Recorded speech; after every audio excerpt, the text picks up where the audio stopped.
I want to welcome everybody here this afternoon for an important announcement on a very important piece of legislation, on a very, very important topic that our colleagues across the aisle, our governor, would like to pretend never happened. Recently, we had the new Commissioner of Health, Dr. Bassett, at her confirmation hearings, essentially said, I've never looked at the memorandum signed by Governor Cuomo directing COVID-positive patients into nursing homes. I have no interest in looking at the memorandum or revisiting this issue. It's probably very inconvenient for her and her boss, but I can tell you it's not nearly as inconvenient as the deaths of the 15,000 people that occurred in this state in direct part of that order. Those families never received an apology. No one's ever been held accountable. They were told, who cares, by the last governor. Well, I know two people who care. My conference, the 15,000 families, but two people who are here with me today. Senator Serino and Senator Jim Tedisco. They were talking about this issue when no one else was. They were calling for an accountability, for an investigation when no one else was. And they haven't forgotten those families. They haven't forgotten the seniors who died. They haven't forgotten that no one's been held accountable.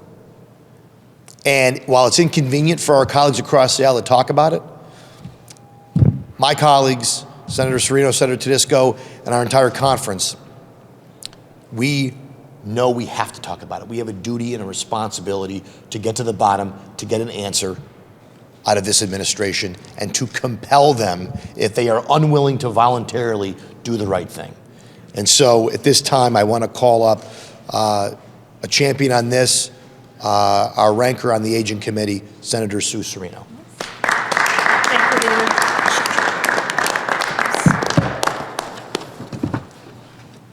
Thank you, Leader. And I just want to say a personal thank you to all of the media here today. You all know that this is something that I care deeply about, that we all do. 15,000 plus New Yorkers lost their lives to COVID-19 in nursing homes during the pandemic. That's 15,000 plus families impacted. Families who are looking for answers, accountability, and a better path forward so that no other family has to ever suffer the way that theirs have. I came into this year with high hopes that we would hear from a new administration, a new health commissioner, with the desire to right the wrongs of the past. Instead, Dr. Bassett showed a complete disregard for these 15,000 plus New Yorkers when she said during her recent confirmation hearings that she will not look back, or in her words, unraveled what happened with the former administration. That is totally unacceptable. Too many New York families who were impacted by the state's horrible pandemic policies don't get the luxury of not looking back. Too many of them spend each and every day trying to unravel exactly what happened to their loved ones. And let me be clear, we all of us here share the desire to move forward. But in order to do that effectively, like all scientists know, we have a duty to evaluate and learn from past practices. That's why today we are introducing legislation to compel Dr. Bassett to do just that. Our bill would require the Department of Health to conduct an investigation of the prior administration pandemic policies as they specifically relate to nursing homes, and a re-audit of the number of COVID deaths in these facilities. The bill would require Department of Health to release a public report to provide answers to loved ones and lawmakers alike about how and why decisions were made and how they may have impacted the health and the safety of these vulnerable residents, and create an action plan to prevent this kind of tragedy from ever happening again. Less than 24 hours from now, Dr. Bassett will appear before us at the budget hearing, the health budget hearing on health and Medicaid.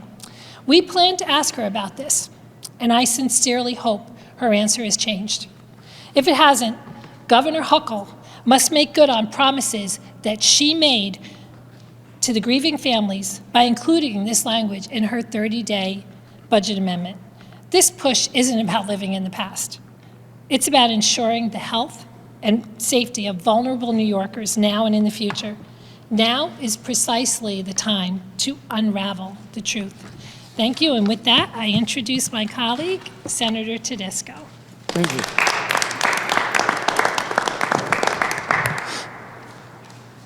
Thank you, Senator Serino. Very well put. And I want to thank you and our leader, Senator Ort, but I really want to thank all of my colleagues behind me, because I think Senator Ort said it right. Every single one of the men and women behind myself and Senator Serino were fighting and standing up for their most vulnerable population during the last 2 years, fighting to give some understanding to all of the leadership here, including the governor, Commissioner Zucker, and everybody who wasn't seemingly using common sense, putting contagious individuals with a very serious virus as it relates to the elderly populations, those who are compromised, those who are in nursing homes. And let me make something perfectly clear here.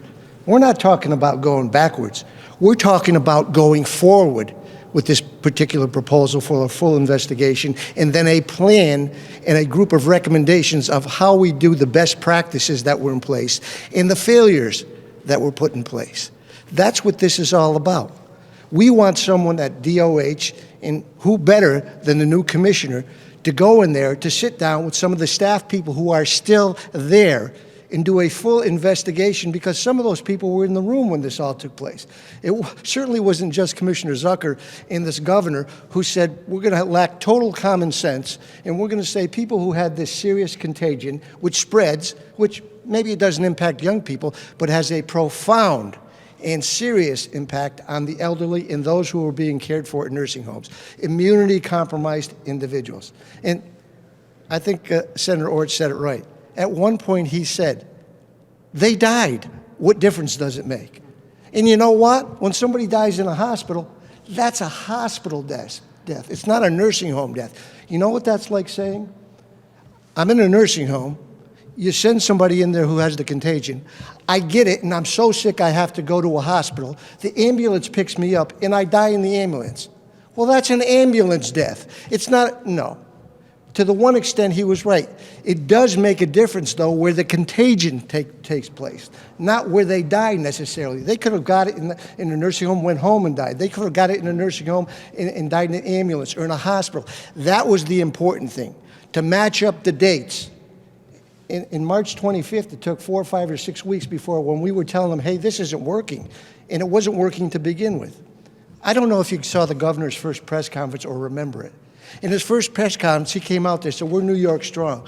We've been preparing for a virus like this for years. We're prepared for this virus. He was not prepared for this virus. But in all deference to him, no state in this nation was prepared for this virus. The world was not prepared for this virus. But you don't have to prepare for common sense. Common sense would dictate a serious virus that can spread rapidly and move around like a chameleon from Delta to Omicron to we don't know what the next virus is going to be potentially. If it ends now where we can go out and this is like the flu, and I think it's getting close to that, there's a potential for a more serious virus to come. We have to look at the past to see what the mistakes were made, not do those again, see what we did right and enhance on those actions that did it right. What's better than a whole new administration, a new Department of Health commissioner to do the investigation that we have been calling for by an outside independent group, but this is the group which dealt with that for a whole series of time. And Sue is absolutely right. I asked the question, I started out with this. Commissioner, it's been said, and Winston Churchill, I guess, said it, I don't know who actually said it, if you don't recognize what happened in history, you're destined to repeat it. That's the good things, and the bad things are going to take place. Could I ask you, what lesson have you learned from past history and the actions, talking about the March 25th executive order and other actions taking place with DOH? What have you learned? You know what she said, and Sue said it? Basically, she was saying, they didn't learn anything. She said, first of all, I'm not going to go read, and I haven't read the executive order. That is unbelievable. When I heard that, that was shocking. And then she said, as has been said, I'm not going to go back and find out what went wrong. I'm not going to unravel it. I'm going to go forward. How can you possibly go forward if you're afraid to go back, go into that DOH, talk to some of the individuals who are in there, do a full investigation? If you have to use subpoena power, use it, and come back with a report to us in 90 days of what you found out about that executive order and about other elements which may have related to this virus spreading like it is to our most vulnerable population. Now, you know the governor had a whole bunch of other people who caused this whole thing. First of all was the previous president, then it was CDC, then it was the nursing homes itself, then it was the staff of the nursing homes, then there were deaths in hospitals, so it could have been a hospital problem. But he never took any responsibility. But what he did do is write a wonderful book. He said it was an autobiography. You know what it was? It was a piece of fiction. And you know it was a piece of fiction, with lies and distortions. And then he used our tax dollars with his staff to actually write the book. He called himself basically a COVID virus slayer. He was a COVID virus purveyor. He helped spread the disease. I firmly believe that. Now, to what extent? We don't fully know. Should we fully know to the best of our ability? Absolutely. Dr. Bassett, Commissioner Bassett, we're asking you today to do your due diligence. Do the right thing. What is the harm in going back and finding out what we did right and what we did wrong? But to suggest I'm just going forward, how is that possible? How is that possible? We don't know what's going to be in front of us. Listen, I hate to say this, it's like those 100-year storms. This is probably going to happen again. And here's what I want to know from her and her plan. I want to see that plan in 90 days. The governor said initially, I don't know if you remember this, the reason why we have to put these people back in the nursing homes, even though they're feeling pretty good, but they still represent they're contagious, we can't discriminate. Just because a person has a contagious disease, you can't. Well, the people who were discriminated against are the ones in the nursing home who were basically healthy, but elderly and compromised to a little bit. That's what this governor said. So what we need to do now is have a plan when so many beds are being utilized and the beds are being full. That may really happen someday. We may really have a virus that we can't control. That is not like Omicron, which is contagious, but not necessarily as harmful, but it's at such a high level. It is killing a lot of people. But it may be at a high level of contagion and a high level of having impact health-wise and taking people's lives. Where are we going to put these individuals who come from a nursing home, who get sick, or who are elderly or about to go into nursing home, who fight their way through it in a hospital, a healthcare facility, get better, and now we're losing beds, and we got to do something with them because they're not actually sick, but they could spread the disease. Where are we going to put them? Port, they never used that boat. Javits, they never used that. We need places throughout the state of New York. Maybe we have to deal with commercial individuals that say, will you be prepared to give us a facility? We've got the beds packed away. We've got the ventilators packed away. We've got the masks packed away. We're ready for anything that comes at us, and we're ready to where we're going to put these most vulnerable people. I don't see that plan right now, because it probably could and very well may happen. And I want to know they're not going to go back into a nursing home. And you know who else wants to know? The family members. I know the leader, and Sue didn't mention this, but we have another bill. You may have seen it in the release we made. And that is to commemorate March 25th as the day where we remember the most vulnerable population who lost their lives due to, I think, some actions that were taking place by the state and probably other actions that were taking place. But the family members deserve that. They deserve to know we're not going to forget them, because I'm contacted with them a lot, over and over again. Hey, this is not over with. A lot of people lost their lives. We want to know why, and we want them to be remembered, and we want to know that the families have the opportunity to understand every year, 15,000 lives. We have a 9/11 commemoration, and we should, for the 3,000 people who lost their lives. For 15,000 of our most vulnerable populations, we should have a commemoration day. So there's two bills here, one for that particular day. We have days for everything, okay? We definitely should have a day for those 15,000 individuals who lost their lives, and an investigation, and I want to know, and we want to know what the plan is, so we can go back to our constituents and say, this is what's going to happen. If, God forbid, something happens with a lot of our seniors, and they have to go someplace other than a hospital, we want to know where we're geared up to do something different than we did with that March 25th executive order. So thank you very much. And now we have Senator Brillo. Sorry. Thank you very much. First of all, I want to say thank you very much, Senator Tedisco. You're a champion on this and have been. Especially I want to thank Senator Serino. Being the Aging Committee Chair, you have really brought the fight to them. But I think it's pretty sad because what has occurred? What has occurred is the public trust was broken. And the separation of powers between the executive and legislative was compromised. And what was the answer when we were in the Aging Committee? When we presented amendments to say we are going to force subpoenas. We want to bring the folks responsible for this in front of the Aging Committee and ask them what happened. What did you know? When did you know it?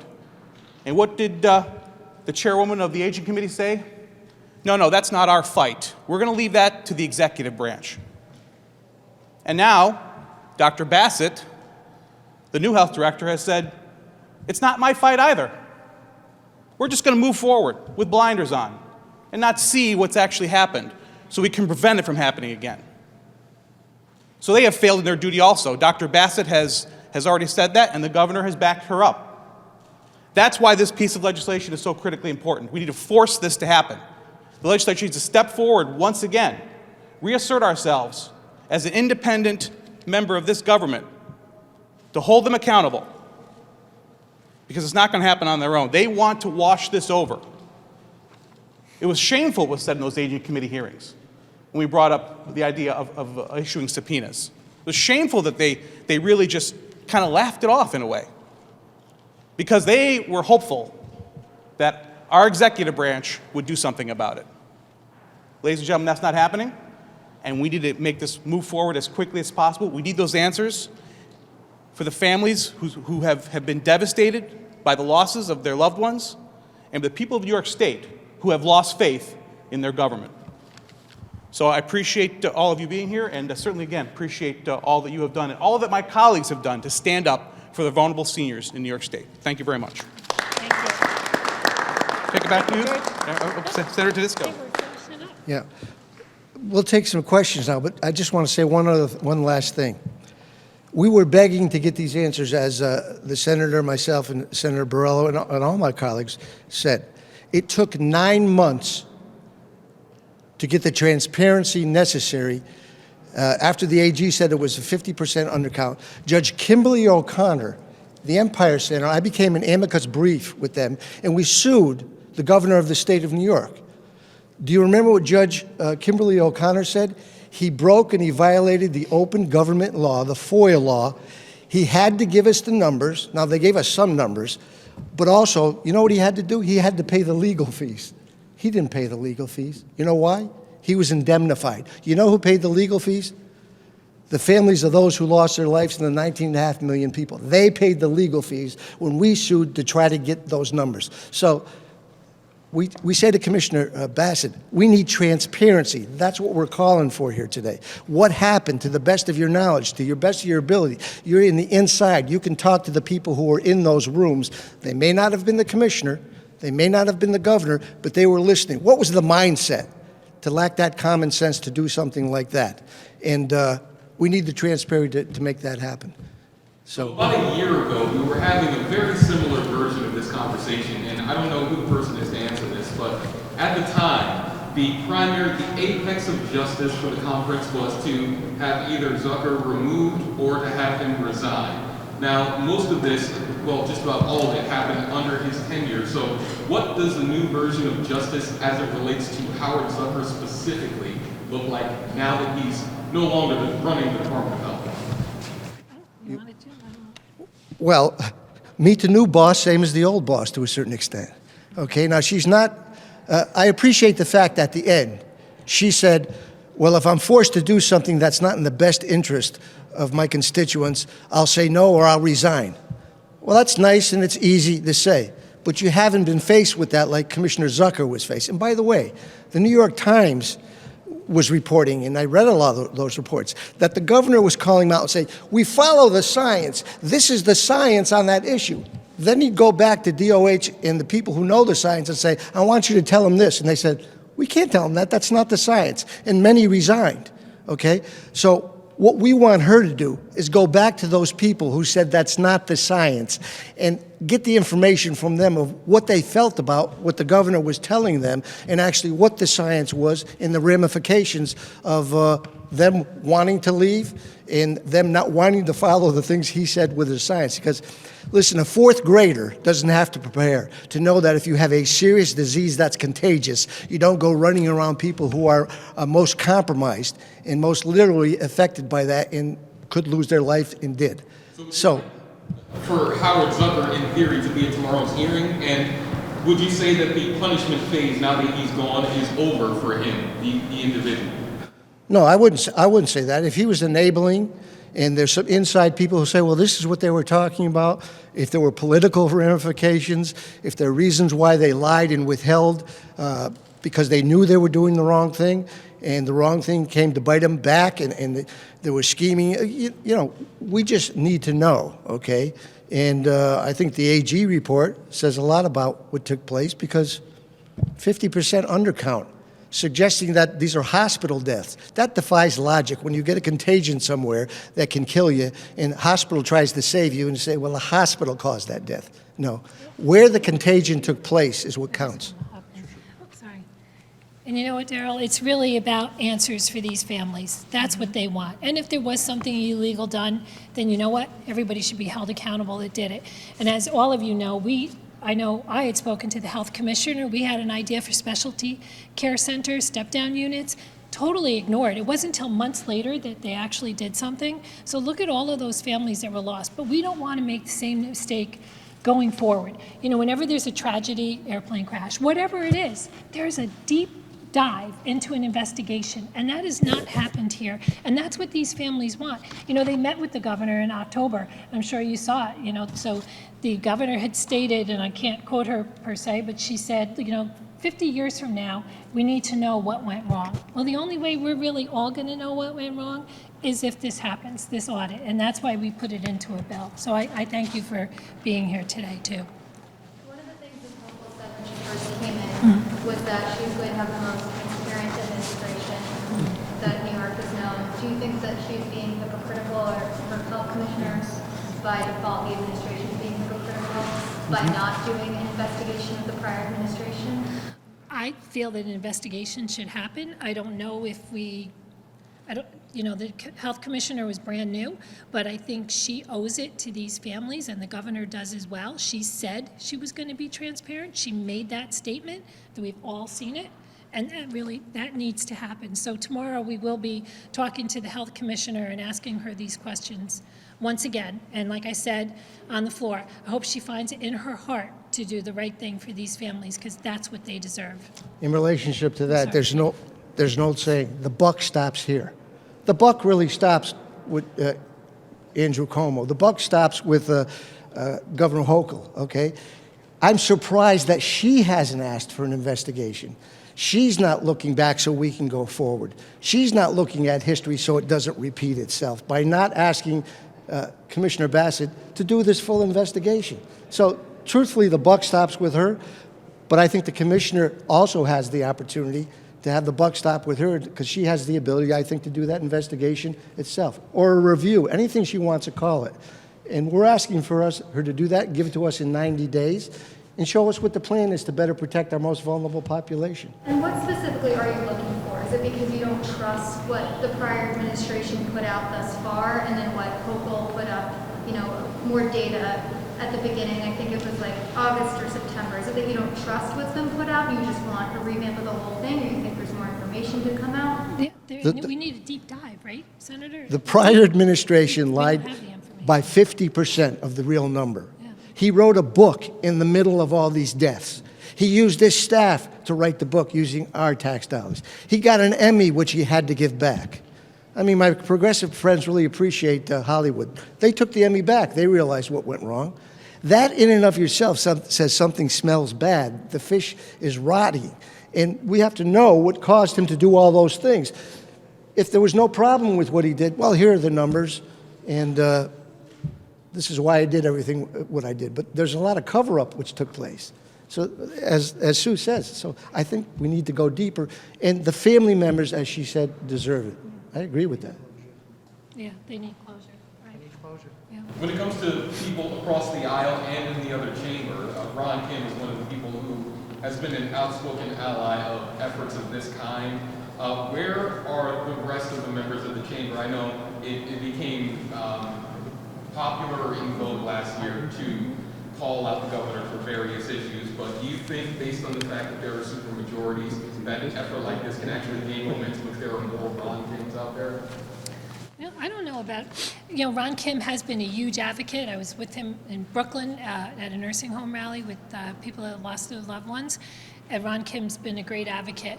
Every member in the state Senate has a copy of these bills, so the proof is in the pudding. Let's see what's going to happen, right? If they really care about seniors, then they would sign on to these bills and move them forward. Have any of them actually talked to any of you about the measures in support or? Well, let me say that this is not a Republican or Democratic thing.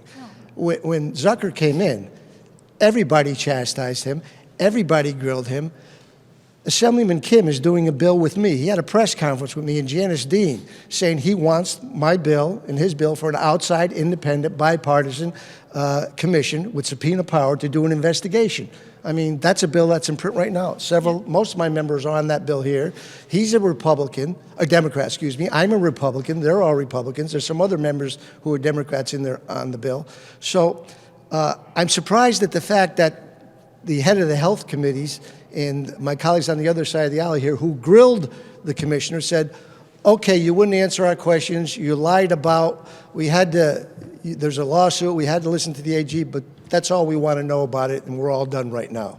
That doesn't strike me as individuals who want to get to the bottom of what caused all this for the family members.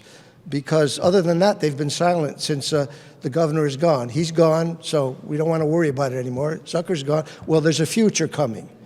And these things happen when we least expect them to happen, and we have to be prepared. So we really know the real answers. We really have to know the real answers to what took place.